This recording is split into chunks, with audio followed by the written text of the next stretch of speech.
Jalaalu akyatwazisa obulamu ne tutuusa kati nga tukyassa tugamba nti alhamdulillahi rabbil alamin.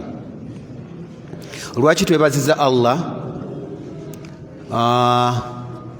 Tubadde wakati mu lutalo dekabusa nabategeezaako nti olutalo oluliwo kati si ze ntalo eza bulijjo. Luno olutalo baluyita mafia war. Olutalo lwa mafia abo abaludde mu kilasi yange nabagamba balulwanira mu balulwanira mwaka nga guggwako, luba lw'amaanyi nnyo, naye Allah tumwebaza yatusobosezza fronts bbiri bamafia mwe babadde bayitidde twalulinyeeko ku njuyi zombi bwe pa. Allahu akbar, Allahu akbar. Era bwe twogerera abasiraamu olutalo twalulinyeeko mu nninnya eyabadde y'amaanyi ddala. Allahu akbar, la ilaha illallah, Allahu akbar, Allahu akbar walillahi alhamd. Nga sinabagenda mu lutalo agabaddewo, mufuti yabadde mu West Nile gye yagenze okwerekera musajja we Haji Musa Nuru Gule, Mungu gwe yajjuludde mu bulamu bw'ensi. Yaziikibwa ku lunaku lwa Mande, olwokubiri. Omukulu oyo Haji Gule y'omu ku basajja enkwatanga b'omu West Nile ng'amaka ge yagafuula amaka g'obusiraamu, era nga ffe bwe tugenda mu activities nga tuli mu kitundu ekyo tusula mu maka ge, mulya munywa, ate bwe tuba tuvaayo n'akabaasa akatuwa omusajja oli ng'ayagala abasiraamu kamala. Omusajja oyo yebba w'omukyala Hajati Avaku Merisa Naima Gule, omukyala omemba wa parliament w'abakyala atwala disitulikiti ey'Eyumbe. Abantu abo baagala abantu mu maka gaabwe. Bwe twasooka okugendayo twatuuka ssaawa 9 ogw'ekiro. Nali mmanyiko omukyala gwe nali nsoose okulaba, kati ng'omwami nnyinimu simumanyi, naye twabasanga batulindiridde ne ndowooza nti oba mwannyina. Twatuuka 8 ogw'ekiro nga emmere yayidde dda, amazzi ag'okunaba gayidde, ebisenge bimaze okwalwa, buli kimu kyonna nga kiri sitede.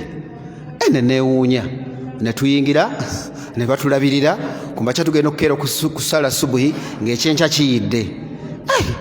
Ne baleka batulaga omwami nnyinimu, nwenze omwami oli gwe tulabye akawunga ekiro nga tutuuka.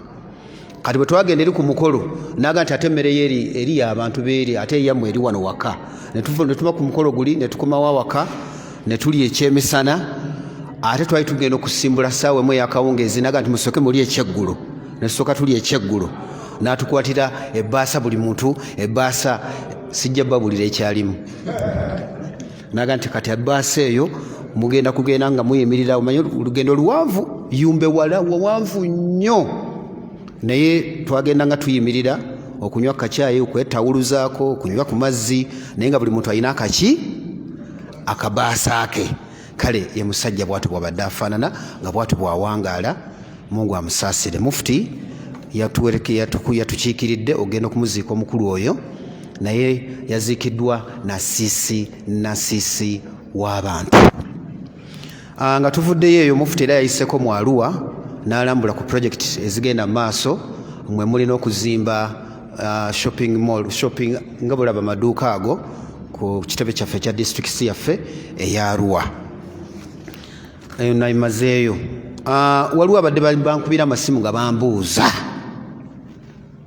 oba olina obudde, tukyali mu ggandalo ya Ssekukkulu, njagala ebintu bino mubiyige. Muwulira nnyo ebigambo bingi mu mawulire, ate ekirungi nakibagamba nti mwe abasiraamu tulabye nnyo ffe abatamanyi Qur'an, nga mukadde waffe Sheikh Mukulu wa Kikono. Qur'an yamalayo buli kimu kyonna, naye kyennaku okusanga abasiraamu 10 amanyi Qur'an ng'asobola ogisoma n'agitegeera, kubeerako omusiraamu waggwo. Research ffenna twetunulemu wano, gwogimanyi, nze sigimanyi, kati abagimanyi wano mwemanyi. Kati mu Qur'ani seeka wali ajja basomera Mungu yatugamba nti amawulire bagakujjiranga gekenneenye. Ekyo kyatulema. Kanjireto ovunule enzivunule. A'udhu billahi minash shaitani rajim. Wa idha ja'ahum amrun min al-amni aw al-khawfi adha'u bihi wa law radduhu. A'udhu billahi minash shaitani rajim. Bismillahir rahmanir rahim. Wa idha ja'ahum amrun min al-amni aw al-khawfi adha'u bihi wa law radduhu ila ar-rasuli وإلى أولي الأمر منهم لعلمه الذين يستنبطونه منهم ولولا فضل الله عليكم ورحمته لاتخذتم الشيطان إلا قليلا. Mungu agamba nti yali agamba basahaba nti wa idha ja'ahum amru min al-amni aw al-khawf bibajibwa ensonga yonna oba ya mirembe oba ya kabi adha'u bihi bagisasanya mangu bangu mangu okujisasanya tire wanaye walau radduhu ila rasuli singa basooka ensonga ni bajebuzaako yombaka wa Katonda wa ila ulil amri minhum oba omuntu gwe kikwatirako ddala. Kati wano tulinawo secretary general, tulinawo omukulu ono. Singa basooka nibadda mu bantu ng'abo abakwatibwako ensonga la'almahu alladhina yastanbitunahu minhum baligimanyuluza abantu abaginoonyerezaako. Bw'oba obuuziza omwami ono omuvawala ensonga agati nga simbadde sinakugimanya atwala omutawaana okugimanya alyoka aginnyonnyola abantu. Walaula fadlullahi alaykum wa rahmatuhu, Mungu agamba singa sikwali bulungi bwa Katonda na kusaasira kwe latakhadhtumu shaitana illa qalila. Abantu abo abakola ensonga eyo baali badde bagoberezi ba shaitani okujjako batono nnyo mu bo. Kati omukolo ono kyagamba mu Busiraamu kibi nnyo okuwulira ensonga n'otandika okugibubuukirako. Bakulagira osooke ogitwale ogyebuuze ku bantu bekikwatako baginoonyerezeeko bakubuulire ekituufu. Aya ekyo kyetegeeza kifu n'owulira tinikule nawe agenda oyinza okwesanga ng'ate ekintu kyoyogerako sikiriiyo. Kakati olaba omukulu ono bwe yatandise nti ensonga zigenze zimenyeka, naye kati ababuubuuka nazo where are they? Muli luddawa? Nsabo tweyanza ssebo mukadde waffe, ndabyeko ku mukadde waffe Secretary General mwali mu lesoni yaffe ali wala eyo mulengedde. Mukadde waffe tuli wala twali badde tukusaba otole ku salaamu. Ndabyeko ku Secretary wa Education Sheikh Juma Bakiti Chuchu yazaalibwa mu kitundu ky'omukulu oli gwe ngambye Mungu gwe yajuludde wuli atudde eri oli awanise emikono mpozi ne Secretary General wuli eri atudde mu nsonda eri ye Haji Abbas Sekyanzi Mulubya yesebo. Nga tuze ku lesoni abantu banyi bambuuza kyekiriwo ekikulu kye twafunyemu. Abantu bategedde okujjako nga tonna bakusoma, abantu bategedde nti ensonga z'obusiraamu zikwatibwako Uganda Muslim Supreme Council mu Uganda. Era abantu bategedde nti obukulembeze obutuufu obutwala abasiraamu butuula Kampala mukadde ewali ekitebe kyabwe. Ate akitegedde ekyo oyinza okuba nga tonna bakutegeera bifa mu nsi, naye ensi yategedde amawulire gatuyambyeko ku ekyo. Abantu bonna be bazizza amaaso wano awo kye tubasomesa mwongere okutegeera kye bayita Uganda Muslim Supreme Council. UMSC ina enkola yaayo etambulirwako ensonga ng'enkola eyo eyesigamizibwa ku ssemateeka wa Uganda Muslim Supreme Council. Era we twogerera bakolamu ennongoosereza mu mwaka guno nga mwenna muli balamu 2022 mu constitution we yafuluma. Abasinga twabagamba nti bannaye mugende muteekemu ebirowoozo byammwe. Abantu ne baleeta ebirowoozo. Abamu abatonotono baawuliriza nnyo. Seka kyagambye baawuliriza nnyo. Abantu abatambula ab'obukundikundi boogera nnyo mu mawulire ne mutwala ebigambo byabwe, era n'olwaleero abantu abo mwawaayo emitwe gyammwe babategeerere. So nga ate nga bwe mbabuulidde, bw'oba totegedde Uganda Supreme Council ne constitution yaayo bikumenya nnyo ggwe era bikutawaanya. Tuzzeeyo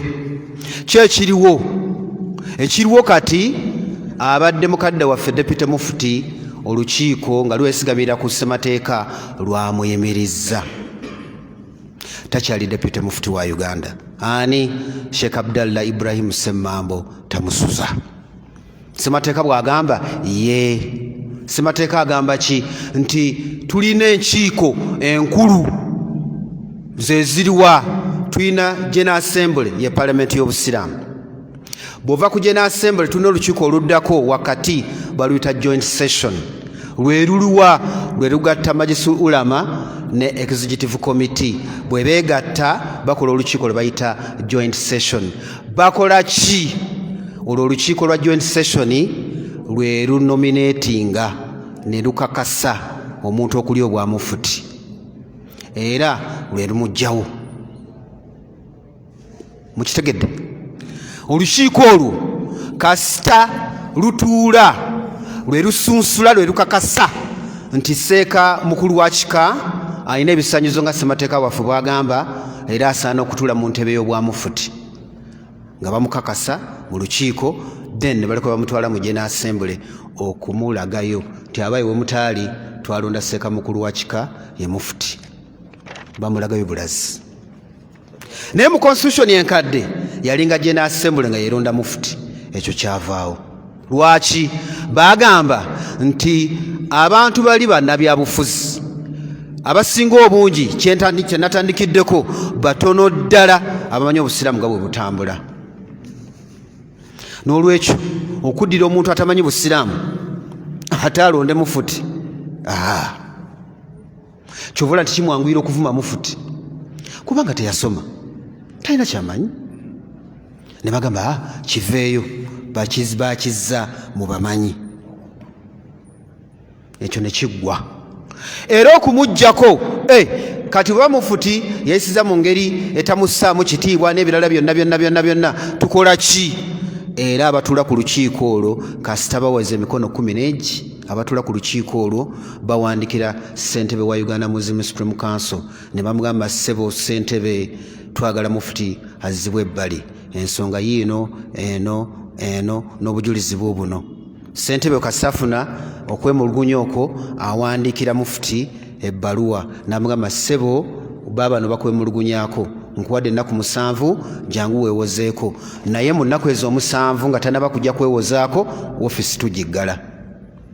Abanza okuzibwa ebbali najja ne yeewozaako, bw'amatiza olukiiko ne lulaba azibwako oba nedda. Bw'aba lumuzizzaako nga bamugulira woofiisi, bw'aba tebamuzizzaako wamma ggwe nga bamusiibula nga tuddamu nga balonda omuntu omulala.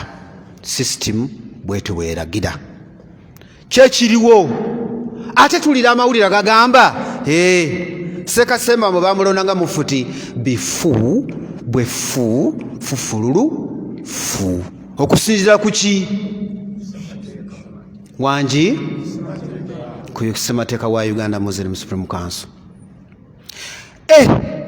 Ate abamulonda basinziira ku ki? Bagamba tetujja genda nnyo mu details. Waliwo abasiraamu 3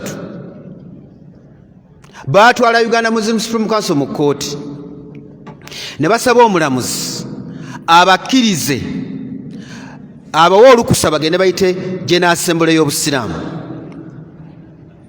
Ne bagamba mu kuwaba kwabwe bawaabira mabega omusango gw'emabega naye nga Supreme Council tebagisavinga. Bwamala okuteekayo ensonga zaabwe omulamuzi n'alamula Supreme Council tebagiwana notice, tewalina kuwoza Supreme Council. Omulamuzi n'asala omusango ng'ennaku z'omwezi 12 mbu ne gutumegga naye nga batwawabira tetubamanyi. muzikiti ki mwe basaalira tetugumanyi, olukiiko ki lwe batuulako tewali alumanyi. Nsonga ki gye baawaaba baga nti emirimu gitambula bubi mu Uganda Muslim Supreme Council, n'olwekyo baagala General Assembly gyetuule. Omulamuzi n'asala naga nti mbakkiriza mugende mutuuze General Assembly wamwagala mu kifo ekyeyawulidde ekiri Newto. Ekigambo kiri Newto kitegeeza ki mu Luganda? Ekirina side, ekifo ekitayitanya side tyotyo. Mulonde ne ssentebe atayina side tyotyo. Mukole byonna bye mwagala nga temuyina side. Era nabo ne bagenda ne bakola ekyo, ne bayitako mu paaka ne bafuna abantu abatayina, ne balonda ssentebe atayina, ne bamala ne balonda omuntu atayina side. Kati ate ne bagamba omuntu atayina side ate bagala kumuleeta mu kifo ku kitebe kikulu ekya ate ekina side.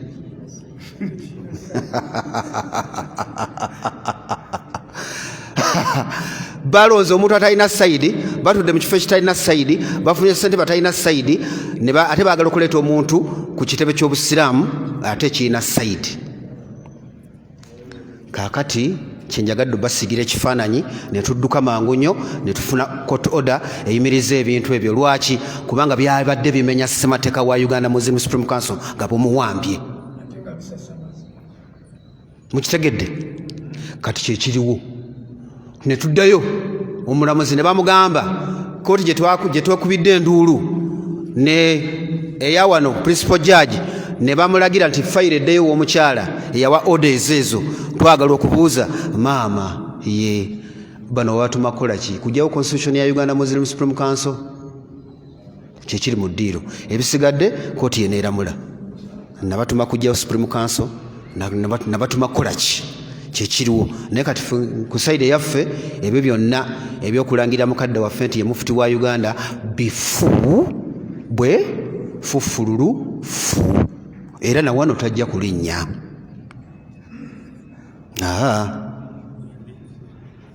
Kaakati ki ekiriwo? Abaapanze biri mubateekateeka kujja kulumba constitution bagivuddeko, bakwata kkubo ly'amateeka sire bakwata. Kakati ate baagala okubuuka ekkubo ly'amateeka, ate baagala okukwata ekkubo erimenya amateeka. Kakati bali eyo mpulira bafunye emizikiti gye bagenda bagaba ssente, baagala abantu 14 mu abavubuka, abantu 14 bajja kubambaza amakanzu bajja wano ku Jumeemu balangirye nti bawambye. Kakati tubategeeza ebintu ebyo bibaddewo mu Uganda Muslim Supreme Council era biviiriddeko abasiraamu bangi okufiirwa obulamu bwabwe n'abalala ne basibwa mu makomera. Gwe bagenda okuteekamu ebigambo ebyo, abo babikuteekamu tobamanyi, nekibalwanira tokimanyi, era tebalwanira nti baagala busiraamu. Era n'omuntu yennyini gwe balonze n'ebigambo bye yayogedde naye yakulaze nti ayeki agamba seeka agamba ekyamunyiiza ennyo atuuka okugenda eri bamulondi talina mmotoka, talabanga ku cheque book,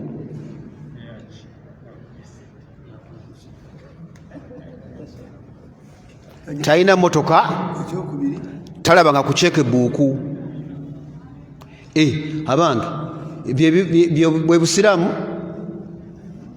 mukitegedde? Kaakati ate bo bali balwanira ki?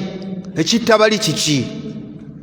Nabagamba nti Uganda Muslim Supreme Council eyina property zaayo gavumenti yazitwala dda. Ekiseera kiyiseewo kinene nga gavumenti yawa commitment egenda kusasulira ebintu ebyo. Tugenza tuyita mu process paka gavumenti bwerabye nti Supreme Council enywedde ddi. Bwe twamaze okulonda ne tulonda olukiiko olulina obuyinza, kubanga constitution yaffe twagiwandisa mu gavumenti, twagitwala mu bitongole byonna ebya gavumenti ebikulu, ne office ya president eyina constitution ya. Kaakati bwe baatulira mu lukiiko luli information we yajjira bwe bali mu lukiiko luli nga bakyalina obuyinza information ya gavumenti nti egenda kutuddiza kantu weyagira singa kitegeeza ki tiyali basanze nga bwe balina obuyinza batemeteme kino kyange temukitwala bagenda ne beekuba akaama ti kakati nti naffe kabuuyi ekintu bwe kiruba kizze tujja kulyako kikumwaga muntegedde bwe kekaama kebeekuba ekisemungu n'abagerera ekisanja kyabwe ne kiggwako ne tufuna okulonda kati mu kulonda ne tugenda tuleeta abasajja n'abakyala ne tuleeta abasajja batudde ku lukiiko olwo kuliko profesa olukubiriza profesa Dr. Muhammad Lubega Kisambira profesa wa medicine kuliko profesa Juma Balunywa eyali principal wa MOBS kuliko Dr. Asadu Sentongo Lutale n'abalala yekkulimu eyo okulaga nti bano tebazze ku muzannyo guli ogubaddewo basooka kola strategic plan ya myaka 10 twagala Supreme Council tunule etya ne bagikola ne bagiweereza mu gavumenti ngambye strategic plan eyo yesoose bukyanga Uganda Muslim Supreme Council ebeerawo okuva 1972 tubadde tetulina strategic plan twagala kukola ki gavumenti negamba kati abasiraamu basajja kudde ate nga kituufu tusajja kudde Supreme Council wezza emyaka 50 n'omusobyo bali abagenda amatu gasigala eno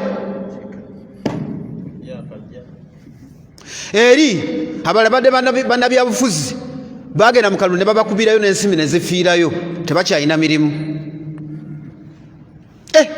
tufudde kakandi baga nti wallahi okufa n'obutanyagwa tuko kugenda kujja kiconstitution kino kyekirwadde kati tuko kujijjawo kati lwaki anti etusaba obuyigirizi katujijjewo ama tuzeewo biri era kye bakoze ojjewo profesa Juma Balunywa ozeewo Abudu Kiyimba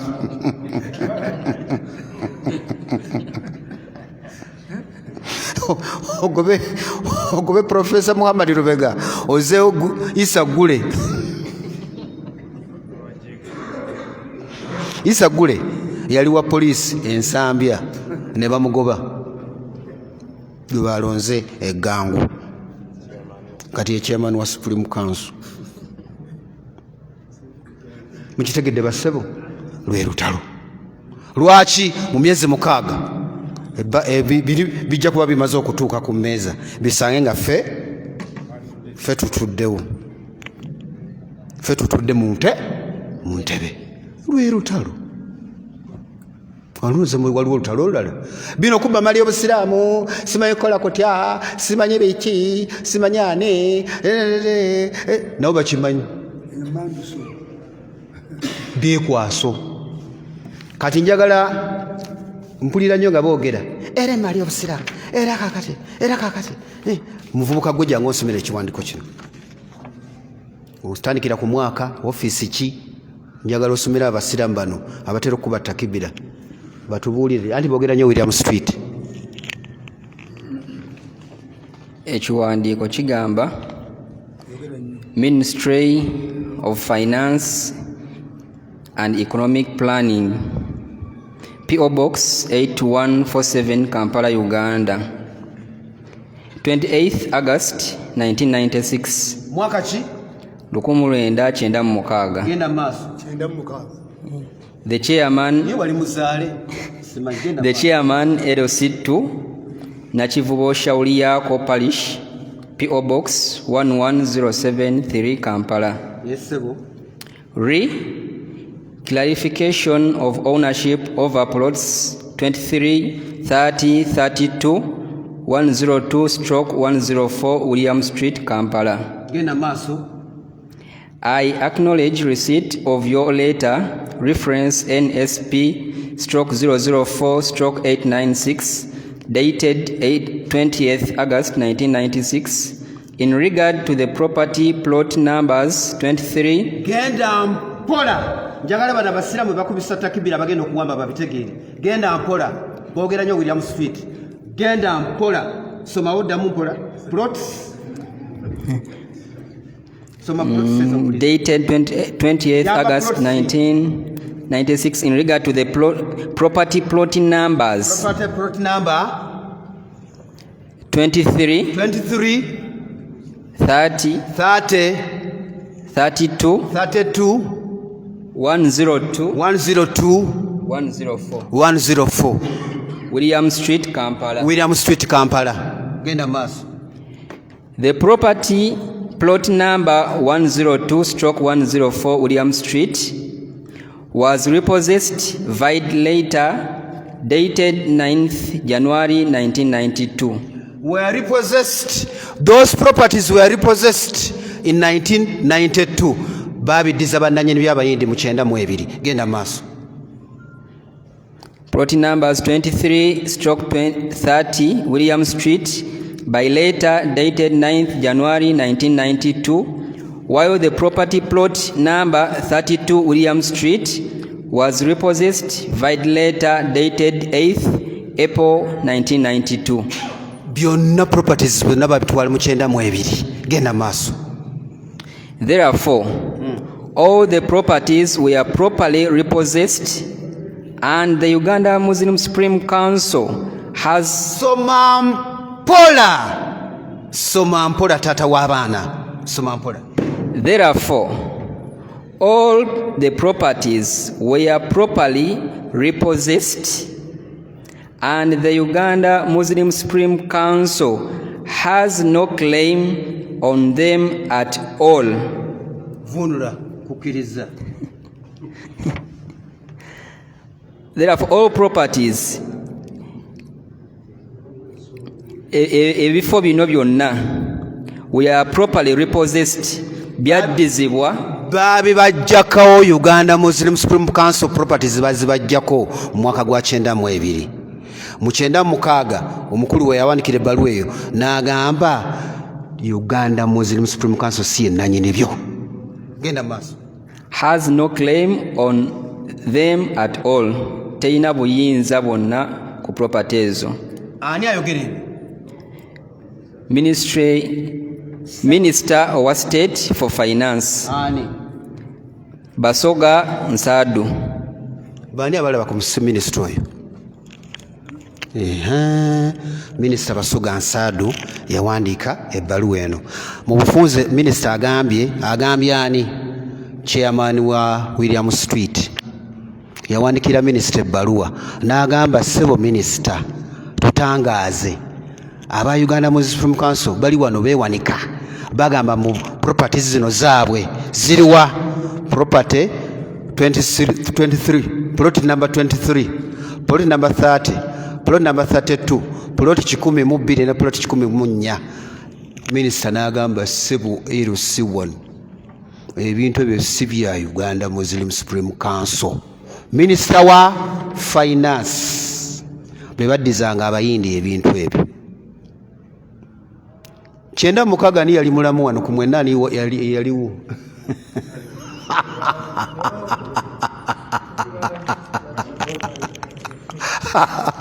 Chenda mukaga minister agame temulinawo property ku William Street. Wallahi ya Mungu nange n'amaaso gange bwenti. Nze nazaalibwa ku plot 7 Button Street wali ewaffe.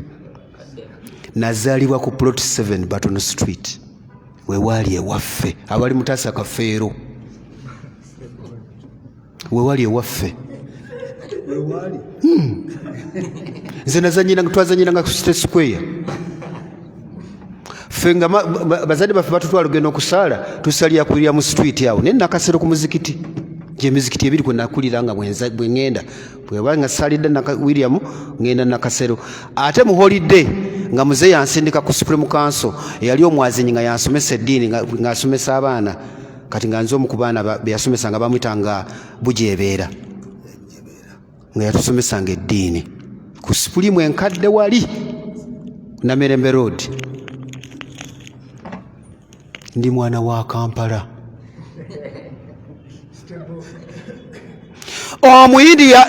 omuyindi yali neiba waffe bamwitanga ez yatwala William Street nga ndaba bwe nti yali neiba waffe bwati n'okufa yafa ye teyava na mu Uganda nga bayindi babagobye mu 7 teyavaamu.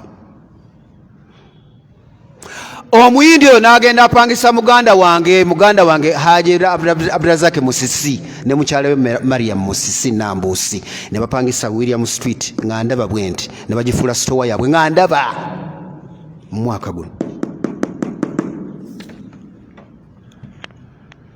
Kati abakuba takibira nga mu kibuga bayitamu. Mufuti Mbajja agenda okujja mu Uganda mu Supreme Council yasanga William Street teyamusangawo. We muli kati yakola atya? Mufuti yagenda n'asaba omuyindi jangu osome ebbaluwa.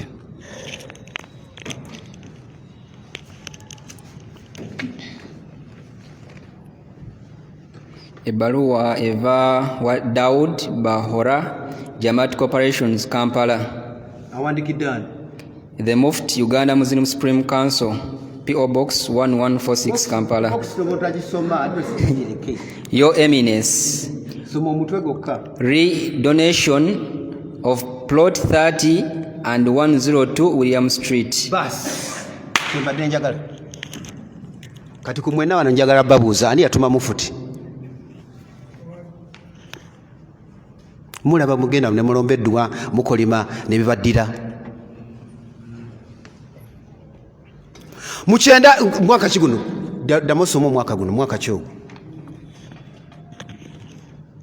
nga 2 April 2003 era ndoza mwaliwo 2023 tewali yagenda kusaba muyindi yali Mufuti yagenda n'anoonya omuyindi n'amusaba property eno era omuyindi n'agamba redonation nga teri n'abimanyi era Mufuti najja n'abitegeeza olukiiko. Agenda okutegeeza olukiiko nagenda afunamu ssente ze ani yali munenyezza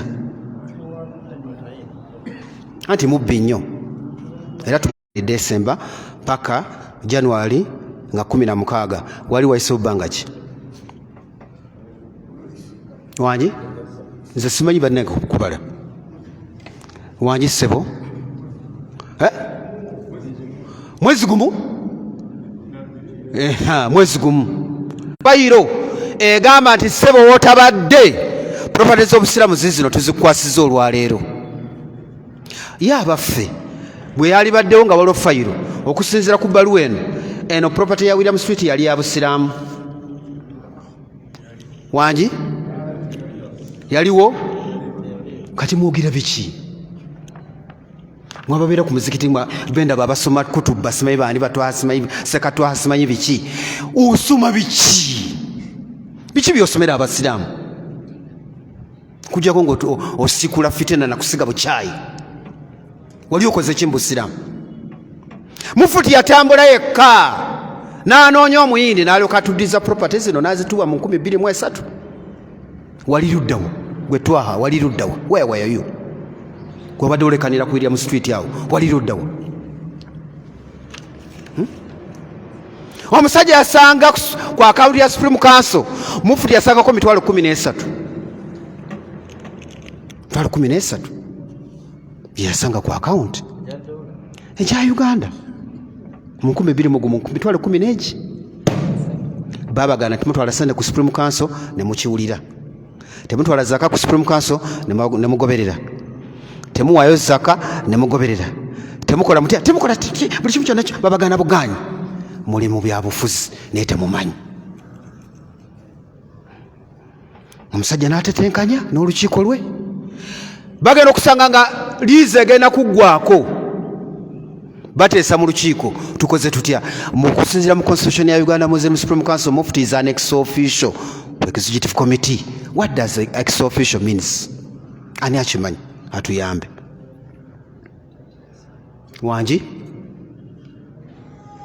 ani akimanyi ye ssebo jangu otegeeza abasiraamu njagala abasiraamu bano nga sinze nzeka nze njogera brother Hamza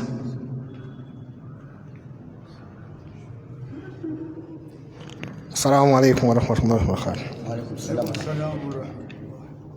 ex official kitegeeza nti bw'obeera mu lukiiko olwo otuula butuuzi n'owuliriza abantu bye basazeewo, tokuba kalulu wabula owuliriza ekigenze mu maaso. Webale nnyo ssebo. Ex official takuba kalulu. Era ne bayise ekiteeso eyalomaneddwayo mugenzi Hassan Kirya yali akiikirira Kampala mu lukiiko olwo, ne bateesa ne bagamba nga nga bwe tutalina ssente kuza lizzi bujja tiye tupangise ekifo ekyo emyaka 40 endagaano njirina. Era ne kiyita ne bakola endagaano ne bagiwa eyali atula ku lukiiko lwe Hassan Basajja Balaba, yali deputy chairman wa Uganda Moses Supreme Council. Ninaga nti bannange nawanika omukono munkwase ploti eyo eyasatu muginkwase, nze mugimpangise emyaka 30 ensimbi ezinaavaamu nze ngende tukola ebintu bisatu. Ekisooka ngende nziza obujja lizi ya wano. Ekyokubiri sente ne bateesa ne bakkaanya ti sente ze nalibadde empangisa buli mwezi nzibawe mbazimbiremu ekizimbe.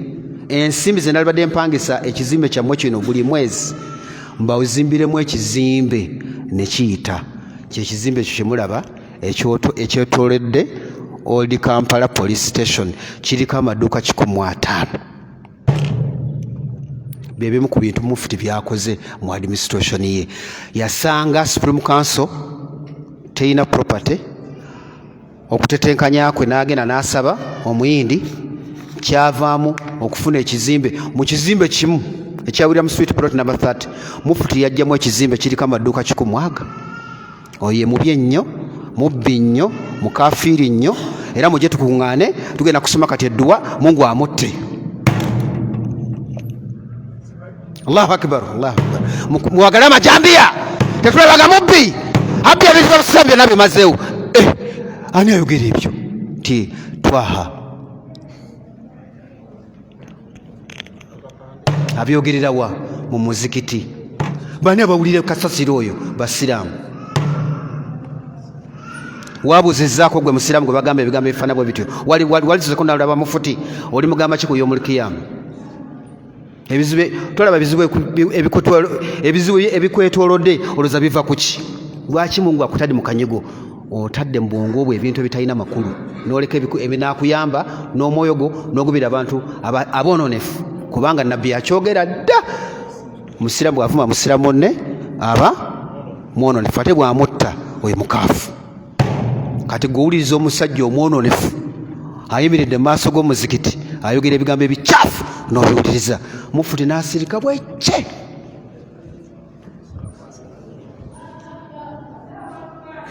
Nakuleka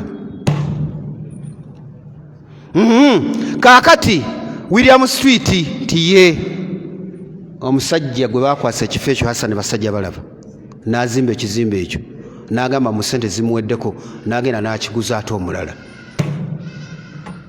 Bw'amala okiguza omulala jjukira tumuwadde emyaka 40. Tewali muntu agenda kuleetera ndagaano wadde neegi nga Mufuti yakola endagaano ng'atunda William Street wadde neegi teriiwo. Endagaano eriwo wakati wa Hassan Basajja Balaba ne Drake Lubega yeeriwo. Ffe endagaano gye tulinanga Uganda Moses Supreme Council ne Hassan Basajja Balaba ya myaka 30 kyali kitegeeza ki? Ti emyaka 30 bwe gaali weddeeko ekizimbe kyali kigenda kudda mu Uganda Moses Supreme Council. Mukitegedde abagunjufu bonna be bakola. Bannaffe Abakatuliki kye bakola, bannaffe Abaprotestante kye bakola. Mukitegedde okusinziira mu bbaluwa eno nzizeeyo, mukitegedde nti mu myaka egyo gyonna ebintu byonna ebyali baba muyindi muzungu babitujjako. Mufuti talina kye yasanga mu ofiisi. Ekizimbe kyo kyokka ekyava mu William Street ekyo kyekiyimirizza mu mirimu gy'obusiraamu wano. Ebimu ku bintu Mufuti byakoze byenyagadde okutandikira okutunuulira ye abaffe tiye mufuti okumanya mubi nnyo tiye batandika basooka okwogera baga nti yakoze eki ye mufuti oyo musajja yali akoze eki kakati ku mwena abawuliriza ebigambo bino byenjogedde mufuti alina kyeyakola batalina ku katonda kano kenjogedde alina kyeyakola oba tewali sebo gwoba okiddamu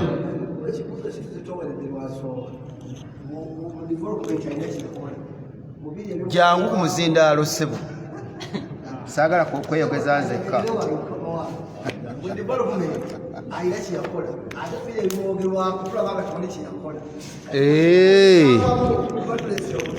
ebimwogerwako bitandikira mu kulonda biibino omutwe guno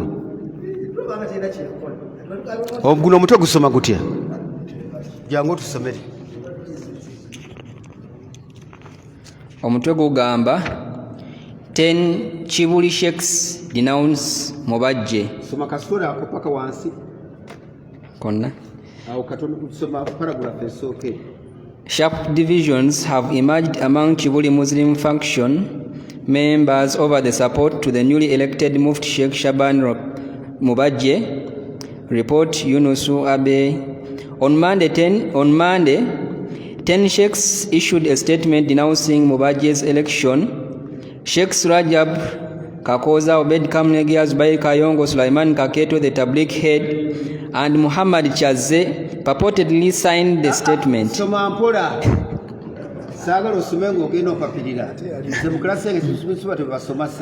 Amawulire gaali gawenezidde December 13, 2020. On Monday, 10 sheikhs issued a statement denouncing Mubajje's election. Sheikhs Rajab Kakoza, Obeid Kamlegea, Zubair Kayongo, Sulaiman Kaketo, the Tabligh head, and Muhammad Chaze purportedly signed the statement. Continue. Others were Sheikhs Yahya Kakungulu, Abdallah Semambo, Abdul Nur Kakande, Mansur Kasozi, Ali Kulumba. Since the Uganda Muslim Supreme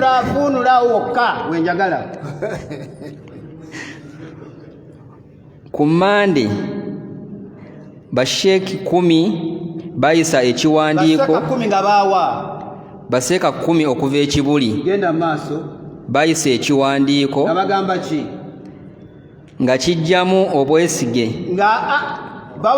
nga bawakanya denouncing nga bawakanya okulonda okwane Mubajje okulondebwa kwane kwa Mubajje kuba mufuti ki ekiseera ekyo Mufti wa Uganda omupya yakalondebwa mu 2000 yesebo amawulire gaali galwa kusatu ngenda kuzomwezi mmeka ngena kuzomwezi 13 kati bakolonanga ngenda kuzomwezi mmeka 12 bamaseka 10 ne bagamba batya ngenda enkeera ne bamuwakanya okulondebwakwe bamaseka nga bebaani damu amanya amanya kuliko Sheikh Rajab Kakoza, Obeid Kamlegea, Zubair Kayongo, Sulaiman Kaketo, the Tabligh head, Muhammad Chaze, Yahya Kakungulu, Abdallah Semambo, Abdul Nur Kakande, Mansur Kasozi, ne Ali Kulumba. Wemuli temuliwo yali atunze eki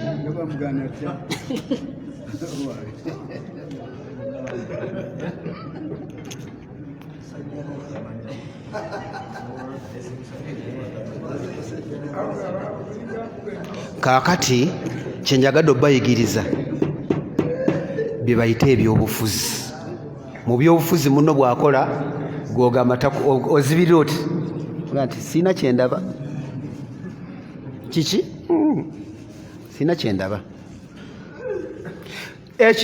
ebimu ku achievements za mufuti zezimu ku achievements za mufuti zakoze zetumwebaza kyekino wammanga mufuti abantu abo bamugaanirawo bamugaana mufuti n'agenda mpola ng'agenda aboogereza yatandikira ku mukadde waffe Sheikh Hussein Rajab Kakooza n'amuzza n'amuwa obwa director bwa sharia n'afuga n'amwongerako n'ekitiibwa ky'obwa imaamu wa National Mosque n'akulembera paka mukadde waffe bw'awumudde.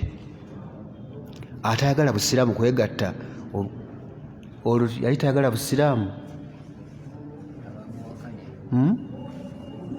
Mukadde waffe Sheikh Abdulbedi Kamulegeya mufuti ateesezza naye okumala emyaka egi n'akomawo.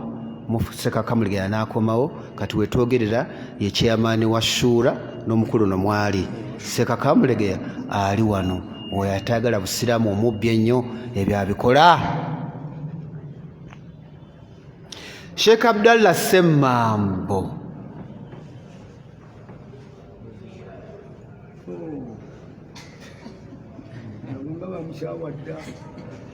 tebamu obwa deputy mufti. Entebe tagimaze mu myaka 7. Talina kyafunye mu ntebe eyo mukakasa. Mufuti agassa abasiraamu Mungu agenda kusasula mufuti nywera.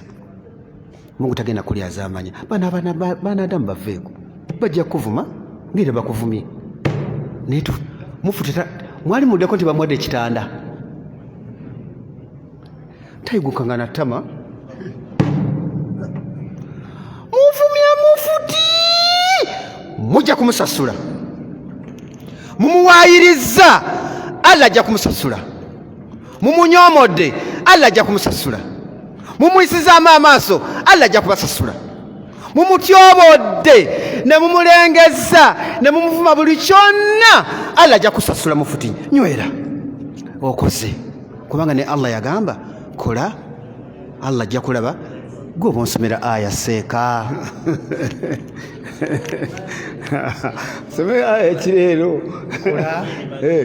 قل اعملوا أعوذ بالله من الشيطان الرجيم وقل اعملوا فسيرى الله عملكم ورسوله والمؤمنون وستردون إلى عالم الغيب والشهادة فينبئكم بما كنتم تعملون صدق الله مولانا العظيم. Mungu yagamba Nabi Muhammad Allahumma salli alayhi ngera abantu bamukolako bino bimulaba naga nti gwe kola bukozi emirimu gya Katonda emirimu gitwala ensi mu maaso emirimu egiyamba development n'ebirala gwe kola bukozi Katonda emirimu gyagiraba n'omubaka bwabo agiraba ne Nabi Muhammad sallallahu alayhi wasallam yagamba nti abasiraamu mukole gwekola ekintu ekisaanira Katonda gyali alaba Nabi Muhammad sallallahu alayhi wasallam alaba n'abakkiriza balaba kyembadde njagala Mungu agambye mu aya seka gitusomedde n'abakkiriza balaba. Abasiraamu baveeko, abasiraamu tebalaba. Omusiraamu avuma, omusiraamu awaayiriza, omusiraamu atemerera, omusiraamu asiga obukyayi, omusiraamu akola effujjo, omusiraamu alwana, omukkiriza akola ebintu ebyo. Omukkiriza tabikola ebyo byonna biri haramu. Ate ekikulu ennyo muwulirize ensonga ezimu. Ekikulu ennyo genda osome Qur'an ogive ku ntandikwa ogituuke ku esembayo. Osome hadithi z'omubaka Muhammad sallallahu alayhi wasallam ozijje ku ntandikwa ozituuse ku zisembayo. Tojja kusanga nga Katonda akkiriza abakulembeze ababiri okubeera mu kitundu nti ono mufuti n'ono mufuti. Bw'okifuna ng'ojja n'oŋŋamba nti wano mu bukulembeze. Kakati omuntu yajja mu bukulembeze n'abeera mu kufuna amazambi okutuusa lw'alifa naye tafaayo kubanga ayina kiri kye bayita uluwa obukulumbavu oba tukiyite obukulu. Mungu agamba mu Qur'an a'udhu billahi minash shaitani rrajim surat Tauba yagamba tilka darul akhirah naj'aluha lilladhina la yuriduna 'uluwan fil ardi wala fasadan wal 'aqibatu lil muttaqin. Naga nti ennyumba eyo gye mulaba yejjana tugenda kugiwa omuntu la yuriduna uluwa atayagala bukulu abantu bakuwa bukulu gwetula wakaawo abantu bakulonde bakuwa bukulu naye tojja genda n'ogamba kantandikira eno nziguke gye njagala kamabuulire nze ndi musajja mukulu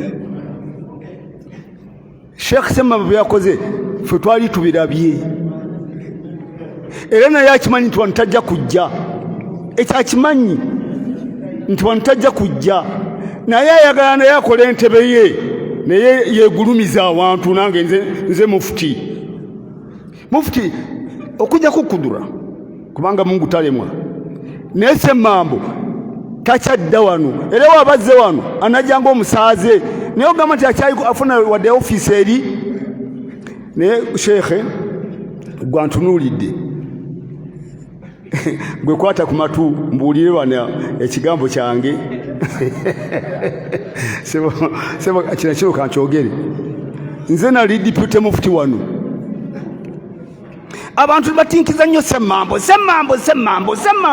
naye olw'ebbaluwa ono sheekhe gy'asomye ffe twali tumumanyi yali mu 10 erigaana mufuti nga yakolondebwa nimbagamba bannange mundeke nange ndi eyakadde abasajja obakira kuwaja Semmambo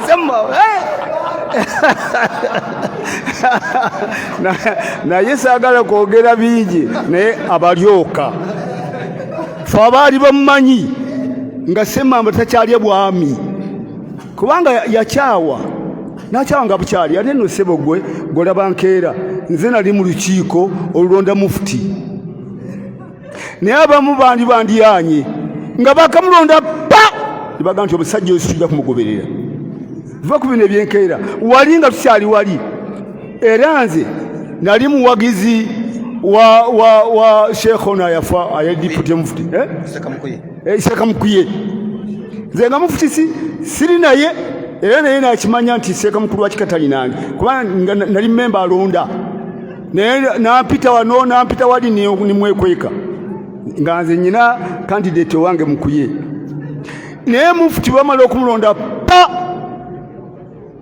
ninzijukira ku lillahumma malikal mulki nali ntudde n'ekiruuta wano n'abo abamu abagaana ffe n'ekiruuta ntusalawo nti Mungu asazeewo tugende twanirize mufuti bwe mba saali asooka abamwaniriza kiruuta yansooka omu ku babiri ffe twasooka mu kafuba ka mufuti oyo ffe nitumivaamu kakati bano aba 10 ffe twali tubamanyi n'olonda Semmambo gobe mukulu wa kika yeyongeza mufuti abalyoka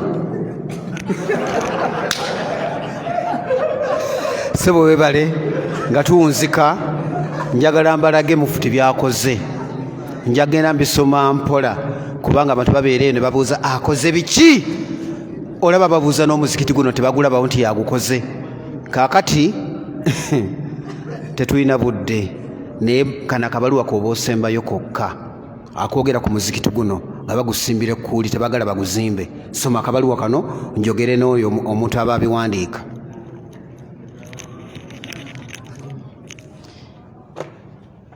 Care of Uganda Muslim Supreme Council Headquarters, 10th December 2001.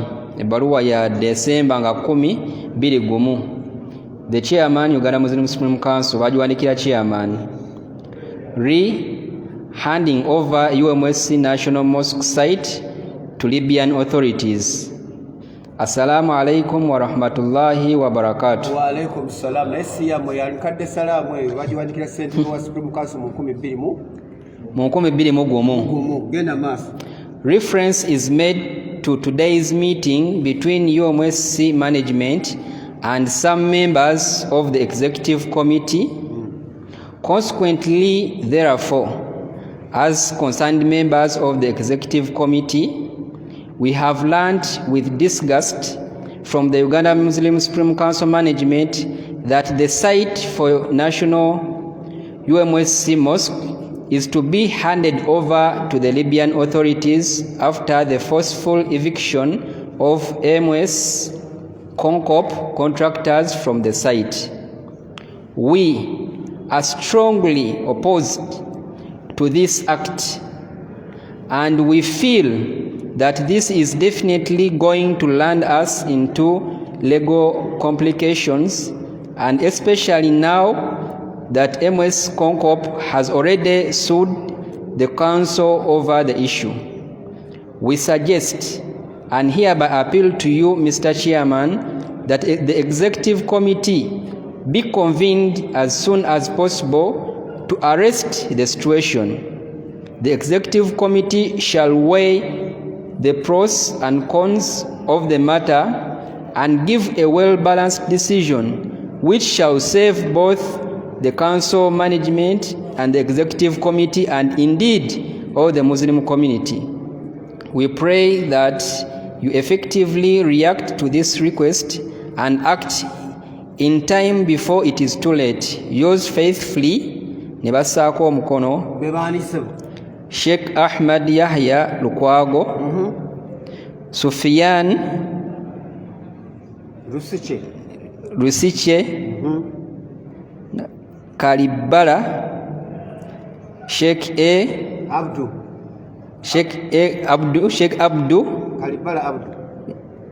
Kalibala ne Sheikh terabika bulungi baali bana. Osobola okuvunula abakulu bana batulaga ku executive committee amanya gabo gaago. Asooka Ahmed Yahya Lukwago kati yatambula ne Ssekasemmambo yamutambula wano ku mugundi wano, agamba mu 2021 nti ffe abatula ku executive committee tufunye amawulire agasindukiriza emmeme ng'akakiiko ka management akakubirizibwa mu futi bawaddeyo e Kampala mukadde bazimba omuzikiti gwa Gaddafi. Ffe ng'abatula ku executive committee Chairman tamangunya olukiiko tuyimirize ebintu ebyo twafunye emmeme tusindukiridde bwe batya Gaddafi azimba omuzikiti tujja kubikkiriza biyimire mangu. Yahya Lukwago yakyogera mu 2021 talinnyangako wano bwe balonze Semmambo yadduse emisinde kati ayagala kujja ku muzikiti ogwamusindukiriza emmeme mu 2021.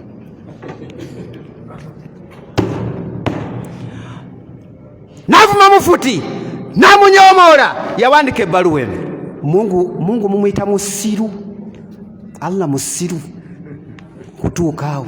Mungu ye mujega si mwenkanya. Gwe Yahya eyawandika ebbaluwa eno nga emmeme kusindukiridde ng'owulidde Gaddafi agenda okuzimba omuzikiti mw'oyagala ojja otuule. Yahya agenda otuule muzikiti mulala. Genda muzikiti mulala. Yesero. Kantegeeza abantu bana abamu mukyali baana bato. Mukyali bato tutomu. Ani yali ategeera mu 93? Otyo kakati 93 siko okulondebwa kwa Ahmad Mukasa Embarara obwomwaka sogegedde bulungi naye waliwo okulonda mufti Embarara nja binyonyola naye sireero obudde bugenzi naye nze kanjogere yakange naye Ahmad Mukasa bwe baamala okumulonda ng'ajja wano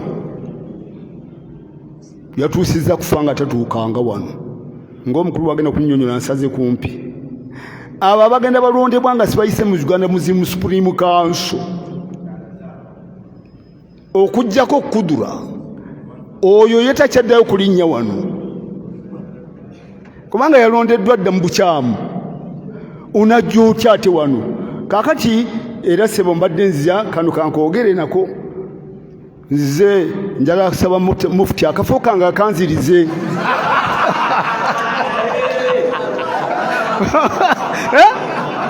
kubanga bangobaganya nga baleeta Semmambo. Semmambo ekifo takyagala ayagala bwa mufti, nze akafo kange kyakaagala munsabire. Abasiraamu, assalamu alaikum warahmatullahi wabarakatuh.